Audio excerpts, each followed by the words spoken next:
तो सर आपसे ये पूछना चाहूँगी, आपका फेवरेट सब्जेक्ट इन तीनों में से खालिस्तान, पाकिस्तान, चाइना में से कौन सा है? क्योंकि शुरुआत अकॉर्डिंगली करूँगी फिर। ये एक मूवी की तरह है जिसमें आपको पता है कि सबसे ज़्यादा खतरनाक कौन है, विलन कौन है, इसमें कॉमेडियन कौन है, राइट, और इसमें वो धोखेबाज कौन है, जैसे एक मूवी में होता ना। तो इसमें क्या है कि जो सबसे खतरनाक विलन है वो चाइना है, जो धोखेबाज है वो पाकिस्तान है, और खालिस्तानी कॉमेडियंस हैं, राइट। तो ये मिक्स एंड मैच है, तीनों का फ्लेवर है। Currently the flavour of the season is Khalistan. मुझे बड़ा मज़ा आ रहा है खालिस्तान के उस पर डील करने में। चाइना पाकिस्तान बीच में आता रहता है, बट खालिस्तानी ज़्यादा करंट फेवरेट, फिर चेंज हो जाएगा कल, जैसे कि अगर कोई नया न्यूज़ आती है बहुत शानदार, लेकिन फ़िलहाल के लिए खालिस्तान। तो चलिए खालिस्तान से शुरू करते हैं। आपने कॉमेडियन बोला है, खालिस्तान के सब्जेक्ट को अचानक से इतने अटैक इंडियन डिप्लोमैट्स पर क्यों बढ़ गए हैं खालिस्तान के?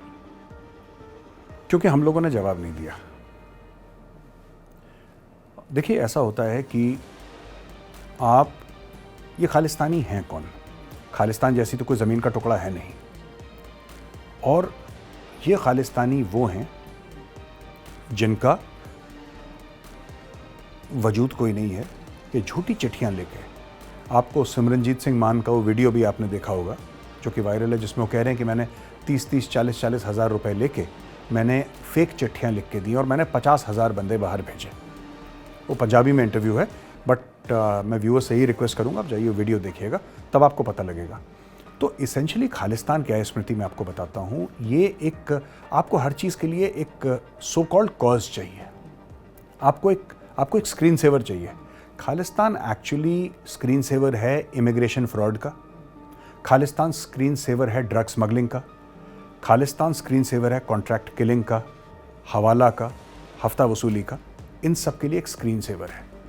कहने को, जब आप बाहर जाएंगे तो कहने को ये है कि साहब हम भारत के खिलाफ जंग लड़ रहे हैं। ये जंग किसी के खिलाफ नहीं लड़ रहे, इनका एक नैरेटिव है, उस नैरेटिव से ये लोग पैसे कमाते हैं। खालिस्तानी ये बाहर जाते हैं, भारत के बारे में झूठ बोलते हैं, झूठ बोल के चिट्ठी लेकर बाहर जाते हैं, असाइलम सीख करते हैं। इसका एक पूरा इकोसिस्टम बन गया है, क्योंकि कम पढ़े लिखे हैं ये सारे खालिस्तानी, कम पढ़े लिखे हैं। आपको Khalistani doctor, Khalistani rocket scientist, Khalistani neurosurgeon, Khalistani बड़े बड़े इंजीनियर, आईटी कंपनी में कोई टॉप पे खालिस्तानी बैठा हुआ, ये आपको नहीं मिलेंगे, है ही नहीं। मैं ये नहीं कह रहा कि टैक्सी चलाना कोई छोटा काम है, वो भी वही काम कर रहा है जो मैं कर रहा हूँ, जो आप कर रहे हैं। काम हर एक इज्जतदार होता है, लेकिन आपको खालिस्तानी ज़्यादातर इसी में मिलेंगे। ऊबर के पीछे, behind the wheels of an Uber you will find Khalistanis. उनको और कहीं नौकरी मिलती नहीं है, उनमें से कई सारे वेलफेयर पे रहते हैं, देयर ऑन वेलफेयर।